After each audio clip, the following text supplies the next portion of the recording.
Hello everyone, we are at Anfield Golf Club today and we were here at a wonderful networking event that I was given the opportunity to give a talk all about the fundamentals of marketing and content creation, which was lovely, and we were also able to get a little bit of testimonial footage of what people thought of that talk as well, and obviously I had the great opportunity to have John's help here on the Steadicam and also blocked off cameras and other such handheld devices as well, which was always very good fun, so thank you to him.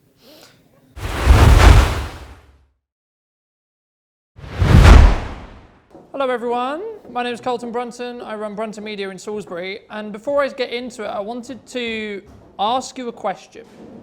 How many people in this room had a talk today that could either get them introduced to a business or actually be a bit of business from them? Can I get a show of hands? Good. How many people listen to the radio or a podcast on the way in today? Good. And in the last 24 hours, would you say you've consumed a piece of video content? Whether that's on social media, through the television, form of advertising?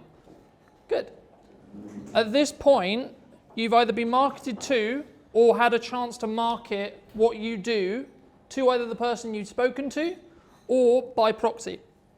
So one of the things that this talk is really going to help you understand is how do you create content so you can be in someone's peripheral vision.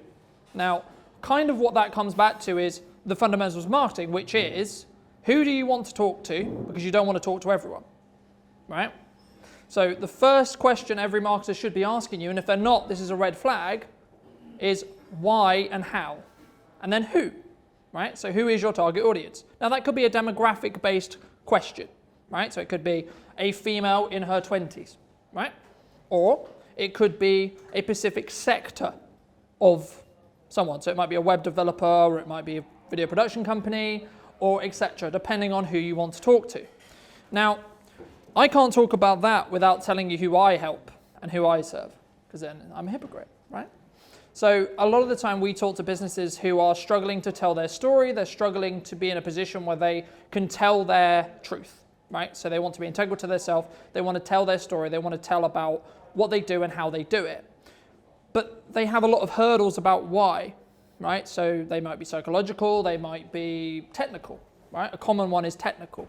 Now, technical is something which you can just be taught, but psychological is something you've got to consistently work on, right? The concept of me giving this talk today arguably is psychological, right? Because not everyone is happy with giving a presentation to a room, never mind on Zoom or etc., right? So there's ways to build up to that. And one of the things that we try to do at Brunson Media is we try to help you understand that it's just having a conversation with someone who you would normally have a sales conversation with, that we've all had today. By the show of hands, everyone has had a conversation that could either lead on to work or could have some benefit in their life. So for me, one of the common questions we really get asked is, why should you create content, right? Now, for a simple sales point of view, there's a principle where I can have a sales conversation with someone, and then in the next 20 minutes, half an hour, I'm going to have the same conversation again with someone else. Now, I don't know about you, but that doesn't feel like a very good use of time, especially if that prospect is not needing that personal connection with me, right? So why don't I film that once or create a piece of content that shows that clear point, so whatever that point may be, and then put it out, and then put it out live, and then say, okay, so this is what we do and why we do it, right? So this is to build that sales tool for you. Now that doesn't mean you have to use that sales tool every time. You might be in a position where, okay, for this case, I'm going to use this sales tool, right? In this case, I actually want to talk to the person because I don't feel I've got that level of rapport yet. Or maybe they're going to have questions that don't get answered in this piece of content. But once you start creating content, what will happen is you'll have this web of stuff out on the internet that allows you to increase the likelihood that someone's going to go, actually, yeah, I love what you do. You connect with what I do. I think you could help my business. So why are we always trading time in the traditional form of I'm going to have 6 sales meetings today, or I'm going to have 10 different sales-related conversations or networking one-to-ones? And I'm not saying this can replace your one-to-ones, because it shouldn't, because it's about whether you want a surface-level connection or a deep connection with someone. A depth connection can only happen really understanding their background, really understanding who they are, really understanding who they are and what they do, can only really happen through one-to-ones. But when we talk about sales, we're talking about how many touch points does that person have, right? So how many times have you connected with that business before they're ready to purchase from you? On average, depending on your product size, so depending on, do you have a £10,000 product, do you have a £5,000 product, or do you have a £500 product, or anything lower or anything above, you need either more or less touch points. The higher your ticket of sale, the more touch points you're going to need on average, right? So my question to you is to think about through this presentation is, do you want to trade time every time for that touch point? Or do you want to do it once, put it onto a platform, so then it can be consumed by multiple people at the same time? Right now, because of how much content I have live, I've got maybe 30, 40 touch points that are all being connected with new customers. I don't have a clue who those customers are yet, because they haven't come through. They haven't reached out. But what will happen when you do content for a long time is you'll get a random message out of the blue for 6 months.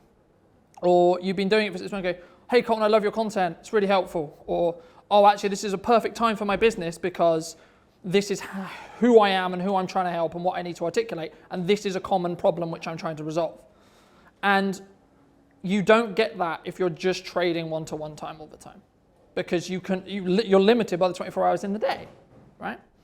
So that's constantly why you need to be thinking about it from a time perspective, but also the byproduct of that is you're constantly front of mind.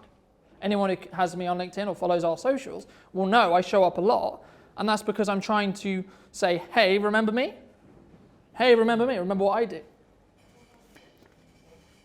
So I thought about how to talk about, because when you think about content, you think, okay, well, where am I going to put it, right? Now, there's a lot of ways you can go about that, and there's a lot of ways you can say, but I'll give you the top 2 monthly amount of viewers, right? So the amount of monthly users on a platform is Facebook and Instagram.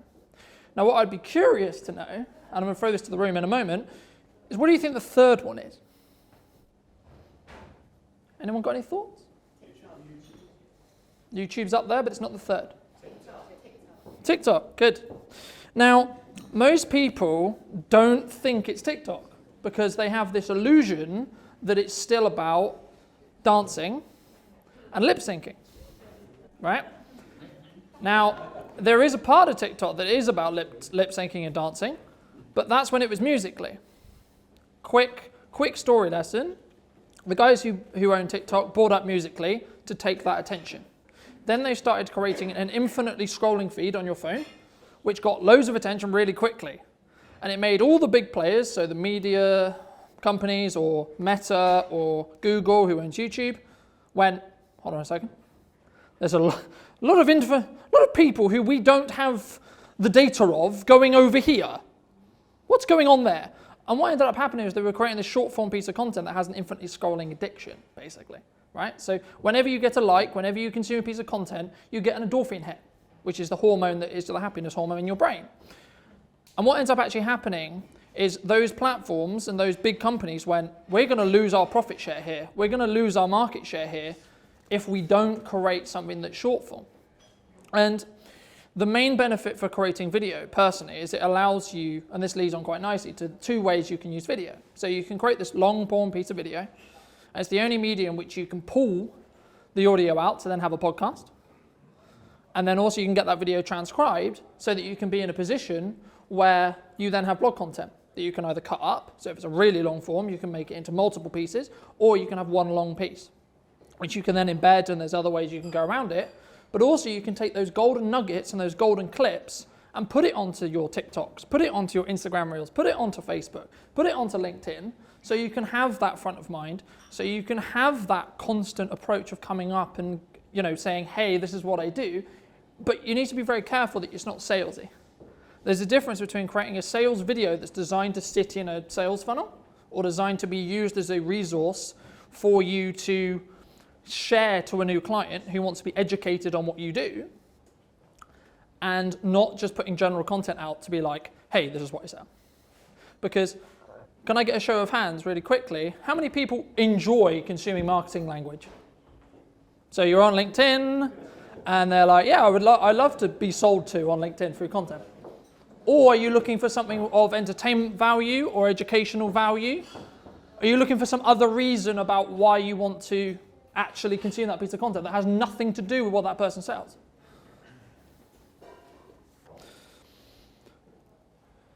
So one of the things that short form really allows you to do is tackle the issue of our attention span is dwindling. There was a study in 2015 that said that we now, as humans, have an attention span that is less than a goldfish. Okay? So a goldfish has an attention span of 9 seconds. The study found that in the year 2000, we had an attention span of 12 seconds. So we're above a goldfish in 2012. This is 22 years ago now. 2015, the study found we had 8.2 seconds, which is lower than a goldfish. So our attention span is less than a goldfish. Not great. Not a great look. But the final point that I want you to think about, because so many people ask me, how do I get better at doing video? How do I get better at presenting? How do I get better at creating content? How do I get better at coming across? And it's a simple art of compounding. If you make 1% improvement per day, by the end of the year, you'll be 37 times better than you were today. Thank you very much.